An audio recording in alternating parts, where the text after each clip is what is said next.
ടൂറിസവുമായി ബന്ധപ്പെടുത്തി നിലവിലിരിക്കുന്ന ബൈലോ ഉൾപ്പെടെ ഭേദഗതി നടത്തി ഈ നാട്ടിൽ പുറത്ത് സ്ഥിരമായി സാൻബോട്ട് പരിശീലനം നടത്താൻ ഏഷ്യൻ ഗെയിംസിൽ ഉൾപ്പെടെ പങ്കെടുത്തവർ ഈ പഞ്ചായത്തിൽ തന്നെ രണ്ടുപേരുണ്ട്.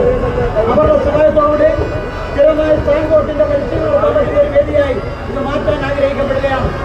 അങ്ങനെ മാറ്റാൻ ആഗ്രഹിക്കപ്പെടുമ്പോൾ 2 ജില്ലാ പഞ്ചായത്ത് മെമ്പർമാർ ഇവിടെയുണ്ട്. ആ ജില്ലാ പഞ്ചായത്തും ബ്ലോക്ക് പഞ്ചായത്തിലെ വൈസ് പ്രസിഡന്റ്, ഗ്രാമപഞ്ചായത്ത്